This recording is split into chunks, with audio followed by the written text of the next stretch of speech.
Welcome to 17th lectures of building construction technology.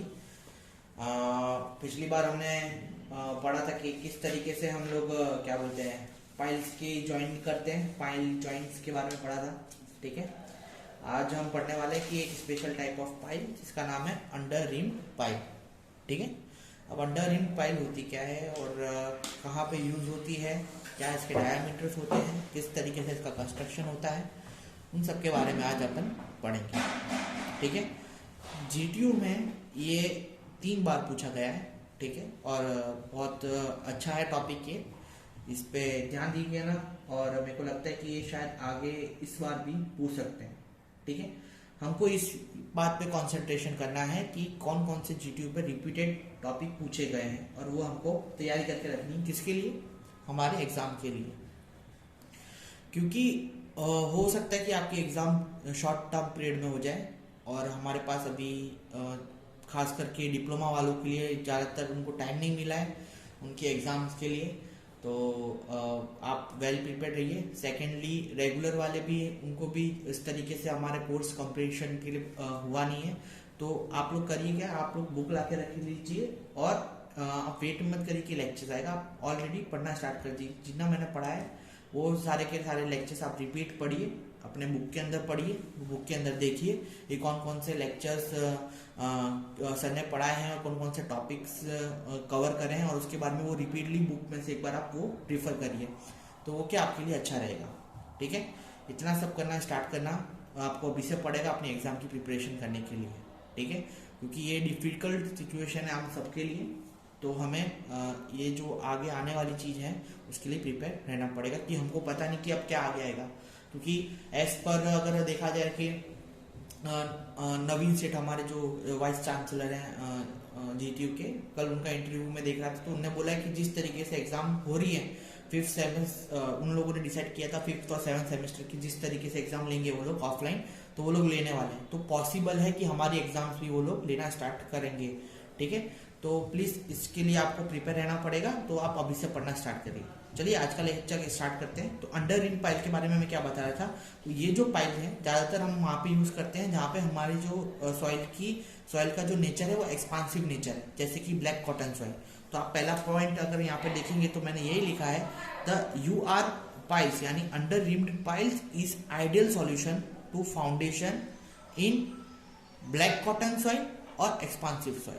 ठीक है, किसके लिए? ब्लैक कॉटन सॉइल के लिए और एक्सपांसिव सॉइल के लिए ये जो है आइडियल सॉल्यूशन है। ठीक है, अब the bored cast in C2 piles having 1 to 2 bulbs formed by under ream tools.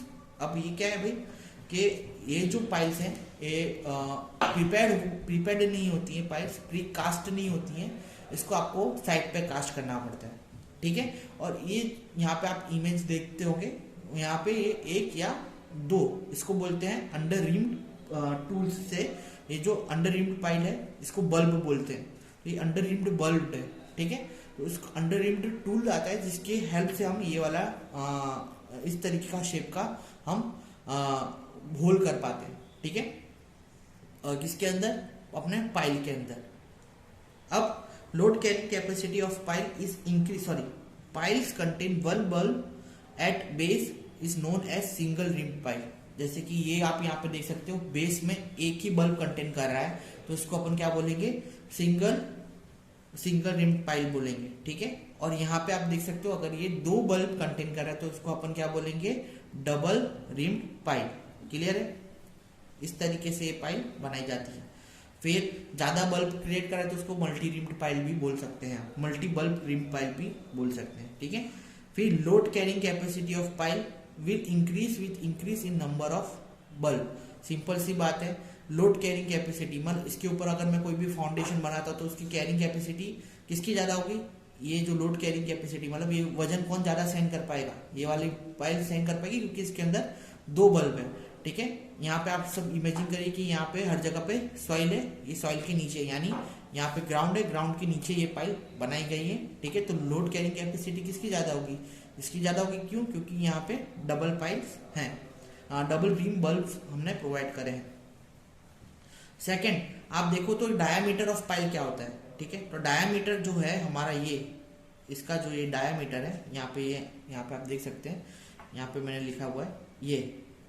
तो ये जो डायामीटर है हमारा कितना होता है, 20 से 50 सेंटीमीटर का, ठीक है।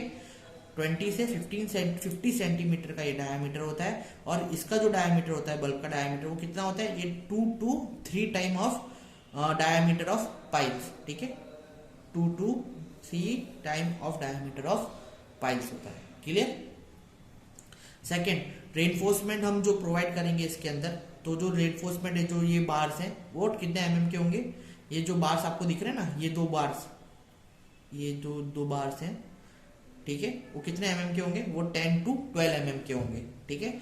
और ये जो बार्स हैं वो 6 सेंटीमीटर 6 mm के होंगे, ठीक है। ये जो बार्स है इसको क्या बोलते हैं अपन, लॉन्गिट्यूडिनल बार बोलते हैं। तो लॉन्गिट्यूडिनल बार क्या करता है, इसको टाइप करने में हेल्प करता है। मतलब आपने देखा होगा बहुत सारी साइट पे कि इस तरीके से रेनफोर्समेंट होते हैं, ठीक है। इस तरीके से 4 रेनफोर्समेंट होते हैं, ठीक है। अब 4 रेनफोर्समेंट को किस तरीके से, इस तरीके से बांधते हैं अपन। तो ये जो हम बांधते हैं उसको अपन क्या बोलते हैं, लॉन्गिट्यूडिनल बार बोलते हैं, क्लियर। तो वो है 16 mm की रिंग है, वो बनेगी। और क्लियर कवर हम कितने सेंटीमीटर का देंगे, 16 सेंटीमीटर का देंगे। ये जो है ना हमारे बीच में रेनफोर्समेंट और इसका जो कवर आएगा वो हमारा रहेगा 4 सेंटीमीटर का। तो under ream pile connected with capping beam, ठीक है। अब इसके ऊपर ये जो अंडर रिम पाइल है वो किससे कनेक्टेड है, वो कैपिंग रिम बीम है उससे कनेक्टेड है, ठीक है। ये जो बीम है ये कंस्ट्रक्ट की जाती है कंक्रीट से, इसके अंदर भी रेनफोर्समेंट होते हैं, रेनफोर्समेंट डाले जाते हैं। उसके रेनफोर्समेंट से अंडर रिम पाइल के रेनफोर्समेंट जुड़े हुए होते हैं और उसके बाद उसके ऊपर कंक्रीटिंग करने में आ जाती है। तो ये जो बीम है एक कैप की तरह सपोर्ट करती है ये हमारे पाइल को, ठीक है। इसलिए अपन उसको क्या बोलते हैं, कैपिंग बीम बोलते हैं। फिर कंक्रीट मिक्स, इसके अंदर कौन कितने का यूज होता है, हमारा जो कंक्रीट है वो 1 zem 3 zem 6 और 1 zem 4 zem 8 का कंक्रीट मिक्स यूज होगा। अब ये जो बच्चे हैं रेगुलर वाले उनके लिए खास है 1 zem 3 zem 6, यानी 1 सीमेंट का हुआ, 3 सैंड का हुआ और 6 एग्रीगेट का हुआ। समझ में, this all are grade of concrete, ठीक है। आपने सुना होगा ग्रेड होते हैं ना कंक्रीट के, M5 M15 M20, सबके अलग अलग स्पेसिफिकेशंस होते हैं, अलग अलग मात्राएं होती हैं। तो ये क्या है, मात्रा है, किसकी मात्रा है, ये सीमेंट की मात्रा, ये किसकी, सैंड की मात्रा, और ये जो है अपनी एग्रीगेट की मात्रा। समझ में है। तो ये हमारा कौन सा कंक्रीट मिक्स यूज हो रहा है यहाँ पे, हमारे यहाँ पे ये वाला कंक्रीट मिक्स यूज हो रहा है 1 zem 3 zem 6 और 1 zem 4 zem 8, क्लियर है। अब 8 to 10 centimetre thickness is provided between ground and the bottom of the beam, ठीक है। कितनी, 8 से 10 सेंटीमीटर की थिकनेस प्रोवाइड की जाएगी किसके बीच में, ग्राउंड और ये भी इसके बीच में, और ग्राउंड के बीच में कितनी की थिकनेस प्रोवाइड की जाएगी, मतलब 8 to 10 सेंटीमीटर का थिकनेस प्रोवाइड किया जाएगा, क्लियर है। तो ये था हमारा अंडर रिम पाइल के बारे में, थोड़ा स्पेसिफिकेशन मैंने आपको बता दिया कि किस किस तरीके से ये जो पाइल है बनी जाती है, इसकी स्पेसिफिकेशन क्या है। अब इसके मेथड देख लेते हैं कि कौन से मेथड हैं जो इसका जो कंस्ट्रक्शन मेथड है वो किस तरीके से हम इसको कंस्ट्रक्ट करते हैं। अब मेथड ऑफ कंस्ट्रक्शन कैसा है इसका, तो मेथड ऑफ कंस्ट्रक्शन के अंदर हमको सबसे पहले क्या करना पड़ेगा, तो सबसे पहले हमको चाहिए होगा एक ग्राउंड, समझिए ये ग्राउंड है, ठीक है। तो सबसे पहले क्या प्रोवाइड करूंगा, मैं स्पाइक प्रोवाइड करूंगा जिसके ऊपर मैं अपना ऑगर बिठाऊंगा अच्छे तरीके से। ऑगर क्या होता है, तो ऑगर बोरिंग आपने सुना होगा, आपने पढ़ा भी, देखा भी होगा बहुत बार। तो रोटेट कर करके हम ड्रिल करते हैं किसके अंदर, जमीन के अंदर, ठीक है। तो इसके अंदर मैं ऑगर का क्या बिठाऊंगा, गाइड बिठाऊंगा। देखना ये लाइन को थोड़ा लपा मार के, माफ करना थोड़ा इधर उधर हो जाता है, ठीक है। इस तरीके से ऑगर बोरिंग हम इसके अंदर डालेंगे जमीन के अंदर, ठीक है। इस तरीके से इसके अंदर इसके तीत बने हुए होंगे, शार्प टीथ बने हुए होंगे और नीचे से थोड़ा शार्प शेप क्या होगा, ठीक है। तो ये जो चीज़ है मैं क्या करूँगा, ड्रिल करूँगा इसको इस तरीके से। ड्रिल करते करते मैं क्या कर रहा हूँ, इसको ऐसे स्प्रिंग करते करते, ड्रिल करते करते मैं क्या करूँगा, नीचे तक ड्रैग करूँगा जब तक मेरे को इसकी रिक्वायरमेंट डेप्थ चाहिए होगी, ठीक है। तो इस तरीके का आप देखना आपको प्रोवाइड हो जाएगा, इस तरीके का पाइल का एरिया प्रोवाइड हो जाएगा, ठीक है। अब ये जो है इसको अपन क्या बोलते हैं, एक्सटेंशन रॉड बोलते हैं, क्लियर है। इसको अपन क्या बोलते हैं, स्प्रिंग ऑगर। अब मेरे को ज़्यादा हाइट के लिए नहीं चाहिए तो मैं हैंड ऑगर भी यूज़ कर सकता हूँ इसके अंदर, पर मेरे को ज़्यादा डेप्थ के लिए चाहिए तो क्या करूँगा, मैं मैकेनिज्म ऊपर लगा दूंगा।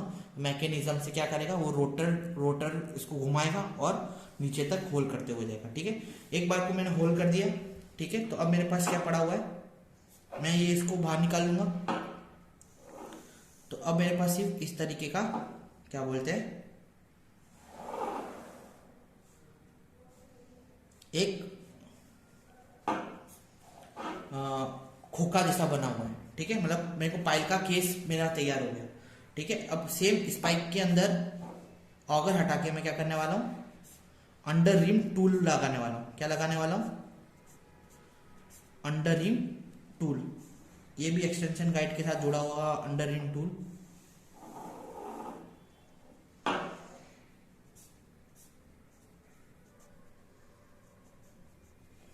ठीक है। अंडर रिम टूल भी किसके साथ जुड़ा हुआ होगा,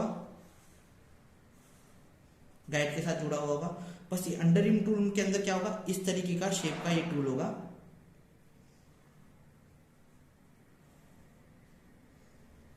ठीक है। तो इस तरीके से कनेक्ट रहेगा और इसके नीचे क्या रहेगी, बकेट रहेगी। थोड़ा ड्राइंग मेरा अच्छा है। और ये इसके यहाँ पे तीत होंगे, तो ये जब घुसेगा तो ये स्ट्रेट घुसेगा, समझ में है। और नीचे जाके इसको ऊपर से मैकेनिज्म को खोलने में आएगा, तो ये इस तरीके का शेप से बल्ब की तरह खुल जाएगा। तो इसके यहाँ के जो तीत है वो क्या कर देंगे, ये जो हमारा होल था इसके अंदर इस तरीके का शेप का हमको एक बल्ब मिल जाएगा, ठीक है। बल्ब मिल गया हमको इस तरीके का शेप का, तो इसको वापस से बंद करेंगे और ऊपर खींच लेंगे। और इसकी जो भी क्या बोलते हैं रेत निकली होगी या डिस्प्लेसमेंट हुआ होगा सॉइल का, वो कहाँ पे, डायरेक्ट बकेट के अंदर जमा हो जाएगा और ये टूल ऊपर चला जाएगा। इस तरीके से हमारा जो पाइल है अंडर रिम पाइल कंस्ट्रक्ट होता है, ठीक है। ये अंडर रिम टूल है,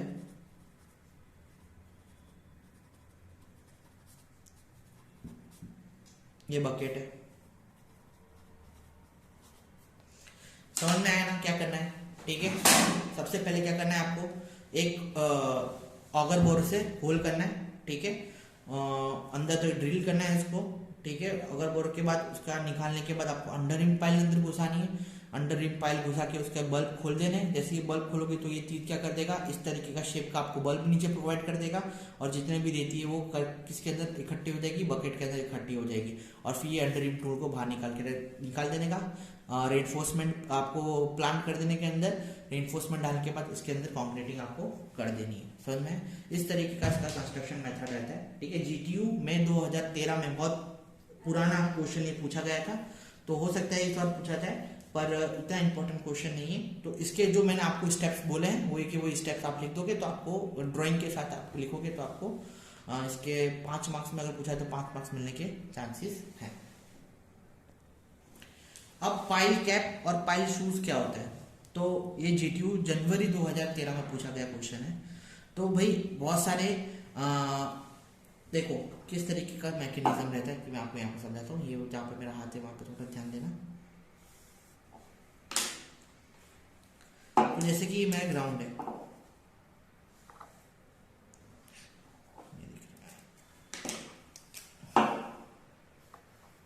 तो मैं इसके अंदर बहुत सारी पाइल्स ड्राइव करके रखूंगा, क्योंकि इसका जो स्ट्रेटा है वो मेरा अच्छा नहीं है, ठीक है। तो अब मुझे क्या करना रहता है कि ये पाइल्स हैं, ये सारी की सारी बहुत सारी ये ग्राउंड है, तो ऐसी बहुत सारी है ना पाइल्स मैंने ड्राइव करके रखी होगी यहाँ पे हर जगह पे, बीच में, यहाँ पे यहाँ पे यहाँ पे यहाँ पे यहाँ पे, ठीक है। तो ऐसी बहुत सारी पाइल्स मैंने ड्राइव करके रखी होगी। तो पाइल कैप मुझे क्यों बनाना पड़ता है, तो इसके ऊपर हमारे फाउंडेशन आते हैं, ठीक है। जो हमारे फाउंडेशन है, बीम के कॉलम है, इसके ऊपर क्रिएट होते हैं। अब इसके ऊपर क्रिएट होंगे तो मैं पाइल के ऊपर तो बना सकता नहीं, क्योंकि लोड डायरेक्ट ट्रांसफर होगा। तो मैं क्या करूंगा, रिक्वायरमेंट के हिसाब से इसके ऊपर एक कैपिंग कर दूंगा, ठीक है। इस तरीके से भी कैपिंग हो सकती है, या पूरी होल कैपिंग भी हो सकती है, समझ में, इस तरीके से भी कैपिंग हो सकती है। तो इस तरीके से मैं क्या इसके ऊपर कैपिंग प्रोवाइड कर दूंगा। कब, मतलब इसके लिए कैपिंग प्रोवाइड करने के लिए जो पाइल्स है वो मेरे को एकदम सिमेट्रिकली ड्राइव करनी पड़ेगी अंदर तक, समझ में आ रहा है। तो इसलिए हम पाइल कैप प्रोवाइड करते हैं, क्यों, क्योंकि इसका जो कॉलम का लोड है वो अच्छी तरीके से डिस्ट्रीब्यूट होके किसके ऊपर जाए, पाइल के ऊपर जाए। तो आरसीसी का जो कॉलम है, आरसीसी कॉलम लिखा है इसके अंदर, और any load carrying structure member is supported one और मोर देन वन पाइल्स, ठीक है। एक जो कॉलम है वो उसको एक ही पाइल के ऊपर डिपेंड नहीं होता, वो जो कॉलम है वो एक दो पाइल के ऊपर भी डिपेंड हो सकता है। तो number of piles are connected through the pile cap, और जो ये जो पाइल्स है वो किससे कनेक्ट होती है, वो पाइल कैप के साथ कनेक्ट रहती है, ठीक है। Pile cap below the piles below pile cap should be arrange symmetrically about axis of column, जैसे कि मैंने आपको बताया था, सिमेट्रिकली मतलब अरेंज होना चाहिए पाइल, तो ही पाइल कैप लगाने का उस पर असर होगा, ठीक है। It is advisable and ensure the pile project by 10 centimetre in the pile cap, ठीक है। जो पाइल कैप है वो 10 सेंटीमीटर तक प्रोजेक्ट करनी चाहिए, किसके अंदर, पाइल कैप के अंदर। ये हमको एडवाइजेबल है, मतलब जो 10 सेंटीमीटर के अंदर तक, अंदर पाइल कैप के अंदर पाइल घुसी होनी चाहिए, clear. The pile should be extended beyond exterior pile by 10 to 15 centimetre, ठीक है। जो पाइल कैप है वो जो हमारा जो पाइल कैप है, जो पाइल से 10 से 15 सेंटीमीटर तक एक्सटेंडेड होना चाहिए, जिसकी वजह से वो होल पूरा का पूरा पाइल के एरिया को कवर कर पाए। तो ये था हमारे पाइल कैप के बारे में। अब पाइल शूज क्या होता है, तो पाइल शूज क्या होता है, जब हम पाइल को ड्राइव कर रहे होते हैं, जैसे प्री कास्ट पाइल है उसको ड्राइव कर रहे होते हैं, तो उसका जो पॉइंट होता है वो हमारे टूटने के चांसेस होते हैं। तो मैं इसको किससे कवर कर दूंगा, पाइल को मैं कवर कर दूंगा कोई आयरन वाले मटेरियल से या हार्ड मटेरियल से। कभी भी मैं कोई हार्ड स्टेट पे पाइल ड्राइव कर रहा हूँ ना, तो हो सकता है कि पाइल का डैमेज होने के चांसेस बढ़ जाते हैं, ठीक है, क्योंकि हैमरिंग से मैं ड्राइव करता हूँ उसके ऊपर।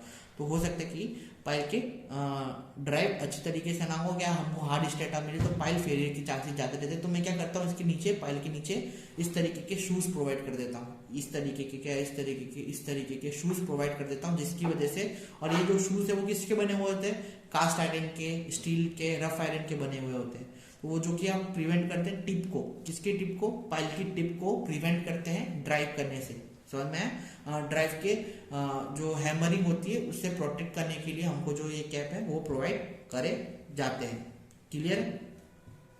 तो ये था पाइल कैप के बारे में और पाइल शूज के बारे में, जो कि हमने अभी आज पढ़ा। इसके बाद हम पढ़ पाइल ड्राइविंग इक्विपमेंट के बारे में। तो पाइल ड्राइविंग इक्विपमेंट्स कौन कौन से होते हैं, तो पाइल फ्रेम, फिर piling winch, helmet and driving cap, फिर jetting piles, pile driving by vibrations, pile hammering, ठीक है। तो ये सारे टाइप के इक्विपमेंट्स होते हैं। तो होता क्या, पाइल फ्रेम प्रोवाइड की जाती है, तो इस तरीके की फ्रेम होती है, बीच के अंदर पाइल इससे सपोर्टेड रहती है, ठीक है। इस तरीके की फ्रेम है, ठीक है, समझो।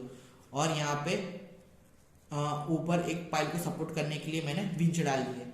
फिर ये क्या करेंगे, इसके बीच में पाइल्स जाएगी और ऊपर हम हैमरिंग करेंगे, तो ये पाइल्स धीरे धीरे करके ड्राइव करेगी फ्रेम के नीचे।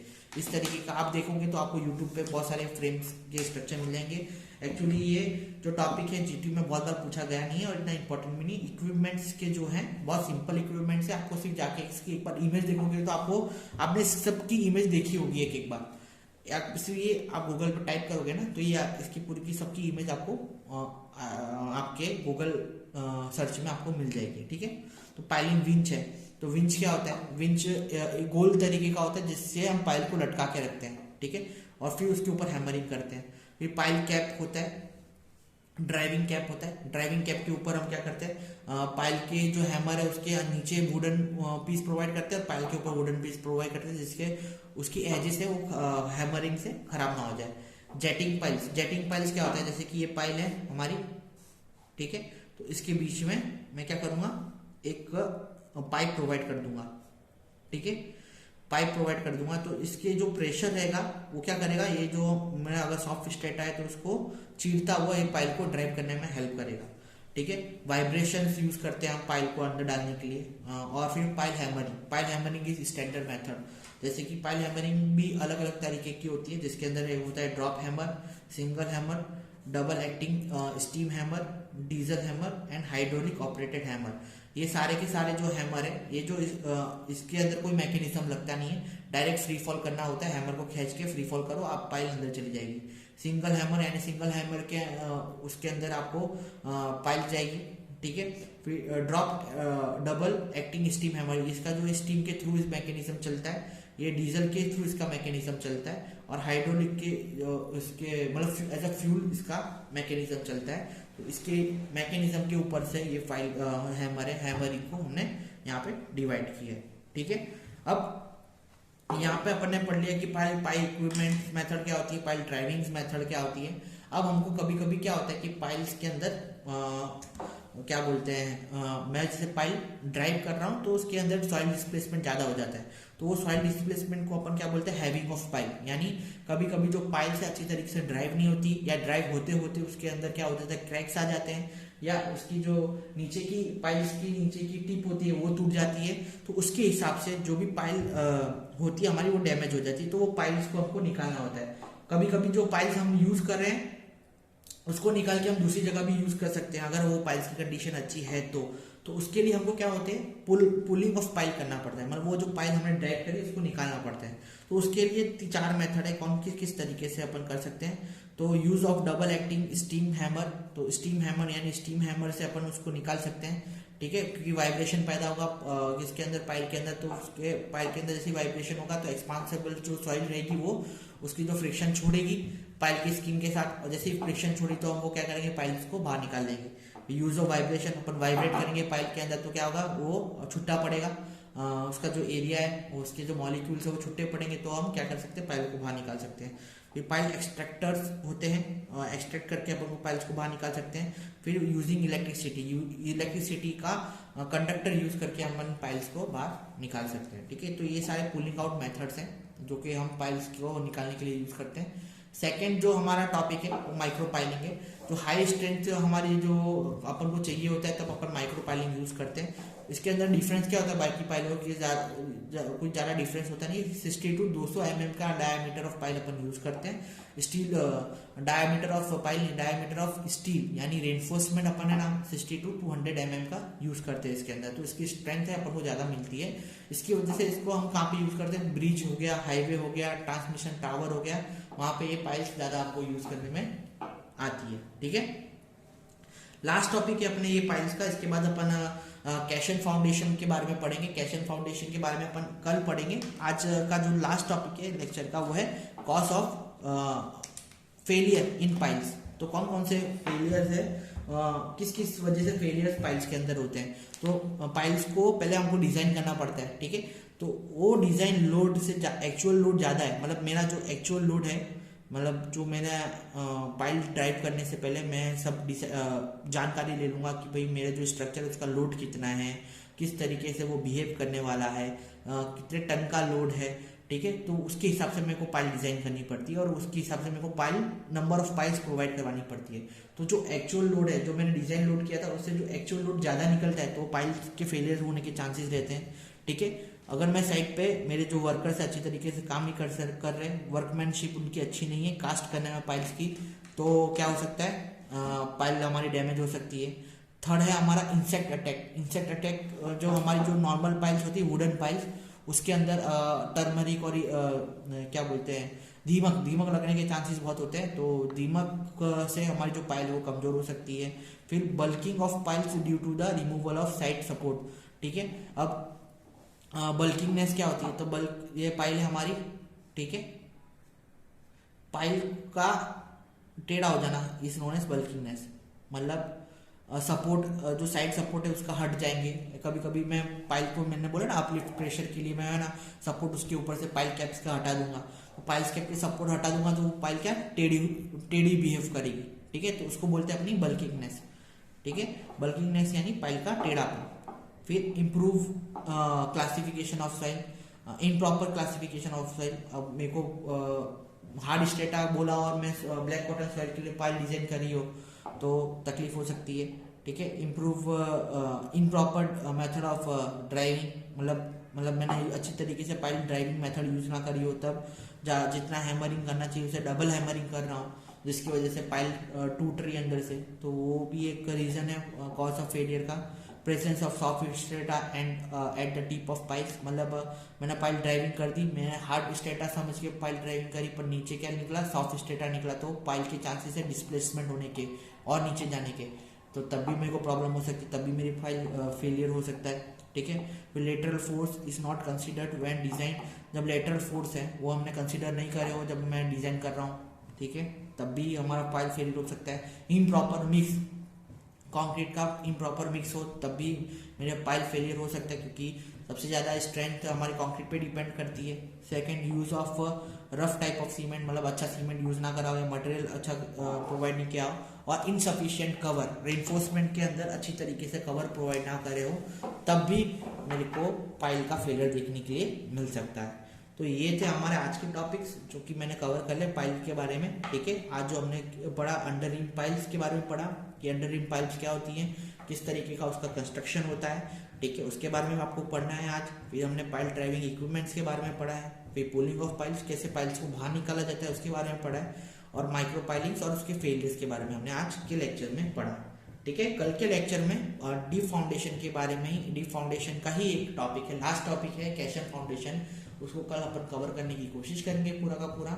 आज के लिए इतना ही रखते हैं। इसका जो भी कैशन के बाद जो लास्ट टॉपिक है हमारा, मैं जैसे बता रहा हूँ कैशन, उसके बाद ये जो यूनिट है वो खत्म हो जाएगा।